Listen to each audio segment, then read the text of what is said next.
Hi, and welcome to our Algebra 2 review of factoring. We're going to be using factoring all year, so we need to get familiar with some of these methods. The first expression we're looking at is a trinomial. We know that because there are three terms, an x squared term, an x term, and a constant. And in this case, we would say that the leading coefficient is 1 because the number in front of the x squared term is a 1. In this type of factoring problem, we can use the multiply number, add number rule, which just tells us that we need to think about the two numbers that multiply to make our constant, that's 6, two numbers that multiply to make 6, and also add to make -5. So we need to think about the factors of -6. The question we're asking ourselves is this is really large. Let's make this smaller. What multiplies to make +6 and adds to make -5? So the factors of 6 are 1 times 6 and 2 times 3. They either both have to be positive or both have to be negative in order for them to multiply to make a +6. So in this case, the two numbers that we're thinking about are -2 and -3. Let's write those down on the slide. -2 and -3, because -2 and -3 multiply to make +6 and add to make -5. So these sorts of factoring problems are really easy. Our answer is just going to be two binomials. We have x minus one of those numbers, x minus the other number, and that's our answer. X squared minus 5x plus 6 factors into x minus 2 times x minus 3. If we multiplied these right here back together, meaning if we FOILed them, they should FOIL back into our original expression. Let's try a slightly harder type of problem. So here we're looking at another trinomial. We're looking at 6x squared plus 11x plus 3. And now our leading coefficient is no longer 1. Our leading coefficient is a +6. So we can't use the method we just used in the previous slide. You may have been taught factoring by grouping, which is a fine method to use, but today I'm going to show you the box method for factoring. And the box method involves taking a trinomial and splitting it into 4 terms. So right now we have 3 terms. We're going to split this x term into 2 terms, so we have 4 altogether. So we're going to use a version of the multiply number, add number rule. What we need to ask ourselves now is, what multiplies to make 6 times 3, which is 18? So what multiplies to make 18? That's 6 times 3, our leading coefficient times our constant. And those two numbers have to add to make that middle number, 11. So we need to think about the factors of 18 that add to make 11. Well, the factors of 18 are 1 times 18, 2 times 9, and 3 times 6. So I think we would eventually decide that 2 times 9 is what we want to go for here. So we're going to split this 11x into 2x plus 9x. So our new expression is going to be 6x squared plus 2x plus 9x plus 3. So all we did was take our original trinomial and split it into 4 terms. And now each one of these terms is going to go in one box in this box I've drawn here. So let me make these smaller so we fit in. The first term always goes right here. So the 6x squared is going to go right there. And the constant always goes there. So our 3 goes there. The 2x and the 9x can go in each of these boxes, whichever one you want. It won't make a difference in the end. So we'll put 2x in one of them and 9x in the other. Now we're ready to go. So what we're going to do is we're going to take a common factor out of each row, and we're going to write it outside. So 9x and 3 have a 3 in common. 6x squared and 2x have a 2x in common. That's the first step in box method, is to pull out a common factor from each row. Now we're going to pull a common factor out of each column. We're going to write those above our box. So 6x squared and 9x have a 3x in common. 2x and 3 have nothing in common. So we write a 1, because really what we're doing is factoring out a positive 1. And now we're essentially done with the problem. Just like we did in the previous slide, we're going to take what's outside the box now, and we're going to write them in binomials. So one of our factors is 3x plus 1, and our other factor is 2x plus 3.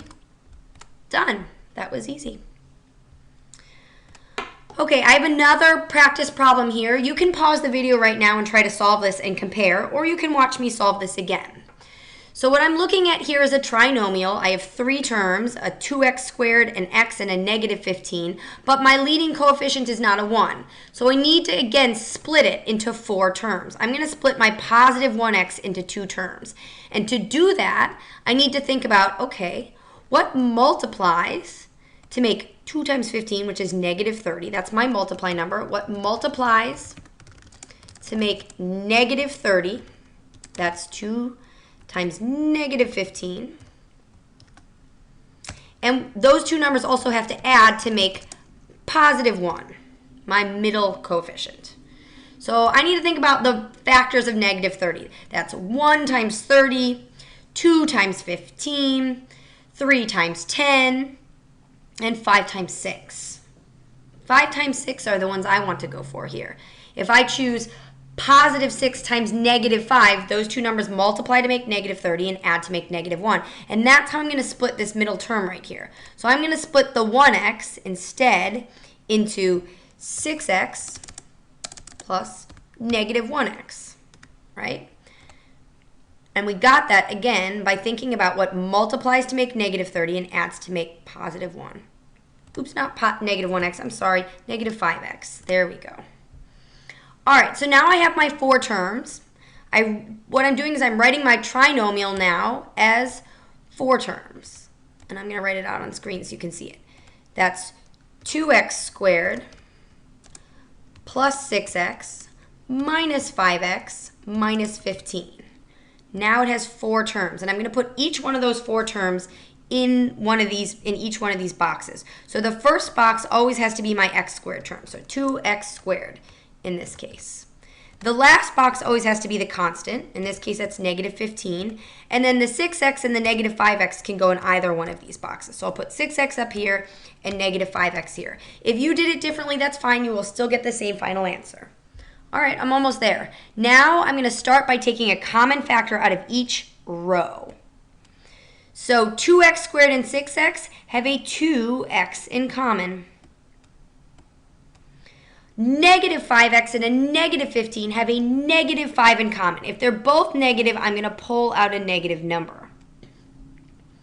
Now I need to pull a common factor out of each column. So I'm going to pull a common factor out of this column and a common factor out of this column and write it on top. So 2x squared and negative 5x just have an x in common. So I'm going to write x up here. And then a 6x and a negative 15 have a 3 in common. I'm not going to take out the negative in this case. All right, I'm almost done. Now I just need to take the factors that I wrote outside and put them into binomials. So my final factored form is x plus 3, that's one of my factors, and 2x minus 5.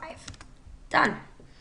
If I took these factors right here, whoops, let me highlight them. This is my answer. If I took these factors and I FOILed them back together, I should get my original trinomial. That's one check you can use to make sure you did the problem correctly. All right, I'm going to give you a third example. This is a bit of a different story. So we're looking at a trinomial here. But this is not a traditional x squared x and constant trinomial, so I can't use any of the methods I just used to factor this. The only option I have now is pulling out a common factor. So I need to think about all 3 of these terms. My 6xy squared, my 12x squared y, and my negative 24. The question is, what do these all have in common? Well, these 2 terms have an x and a y in common, but I can't pull an x and a y out of this last term. So the only thing these have in common is a 6.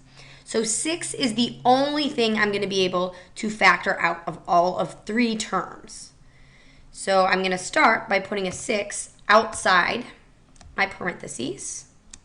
And when you factor out a common factor, what you're doing is dividing all of your terms by that number. So what I'm doing is dividing this first term by 6, I'm dividing this second term by 6, and I'm dividing this third term by 6. And what's left over after I divide them goes inside the parentheses.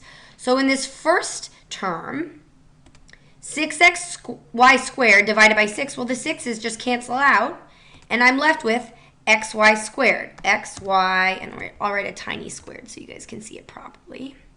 Xy squared. That's what was left in my first term after I factored out a 6. Okay, in the second term, again, I'm dividing everything by 6.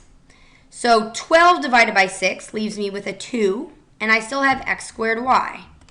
So over here, for my second term, I'm going to have plus 2x squared y, and I'll put the little squared in a second. That's what's left over after I factor 6 out of that second term. And then if I'm looking at my third term, I have negative 24 divided by 6, which is just negative 4. Done. Let me see if I can erase this. I can't. I'll just move it. So here, right here is my answer. Let me highlight it so you can see it. Here's my final answer. And again, if I distributed that 6 back to all those 3 terms, I would get back to my original expression. So this is a factoring example where the only thing we can do is pull out a common factor.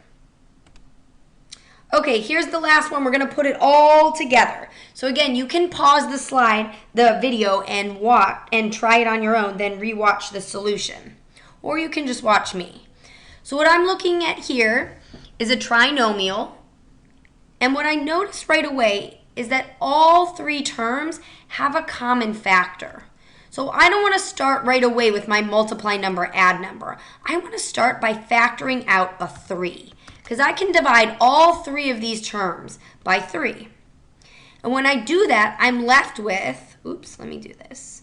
I'm left with, let me do this properly. Let me start over.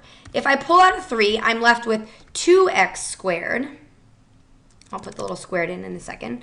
Minus 11x plus 12. So my first step in this problem was just to pull out a common factor. I'm going to write a little squared term in here. And what I'm left with inside the parentheses is now what I should focus on factoring. So now I'm factoring the 2x squared minus 11x plus 12. And when I do that, I have to use box method because the leading coefficient is a 2. So I need to ask myself, okay, what multiplies to make 2 times 12 is positive 24? And those 2 numbers have to add to make negative 11. So let's think about the factors of 24. 1 times 24, 2 times 12, 3 times 8, and 4 times 6. Out of all of those, 3 and 8 are the ones that will multiply to make 24 and add to make 11. But in order for them to be negative, I need to use the negative versions of them. So the answer to this question is negative 3 and negative 8. Whoops, there we go. Negative 3 times negative 8 is positive 24, and negative 3 plus negative 8 is negative 11. So I'm going to use those numbers now to split apart my middle term. So I'm going to write a new 4-factor expression. So I'm going to have 2x squared minus 3x minus 8x plus 12. Oops, plus 12. And we can't forget that we have that 3 out front from when we originally factored out our common factor. So I have 4 terms here, 1, 2, 3, 4. So I need to put each one of those terms into this box. The 3 we will bring back into our answer at the end. So in this first box, I'm going to write 2x squared. In my last box, I'm going to write my constant, which is 12. And then in the other 2 boxes go my x terms. So negative 3x and negative 8x. And now I'm ready to go. I need to pull a common factor out of each row, so negative 8x and 12 and 2x squared and negative 3. So negative 8x and 12 have a 4 in common, but because my first term is negative, I'm going to take out a negative. So with the box method, whenever the first term is negative, you need to pull out a negative as well. So, oops, not negative 4x, just negative 4. Let's see if I can delete that. We're just taking out a negative 4. They don't have an x in common, just a negative 4. In this next row, 2x squared and negative 3x, all they have in common is an x. And we're not going to pull out a negative here because the first term isn't negative. Okay, now I need to pull a common factor out of each column. So out of this first column, 2x squared and negative 8x, they have a 2x in common. We're not going to pull out a negative because that first term is not negative. Okay, out of the second column, negative 3x and 12, they have a 3 in common, but I'm going to pull out a negative because my first box on top is negative. All right, now we're ready to go. Our final answer, and we need to be really careful, we can't forget about that 3 that we factored out originally. 3 is one of our factors, then x minus 4 is one of our factors, then 2x minus 3. Done. And like I will always say, if you FOIL these and then distribute the 3 back together, you should get back to your original expression. So in this problem, we combine the methods of starting out by pulling out a common factor and then using the box method to factor the trinomial right here that was left over. Good luck factoring.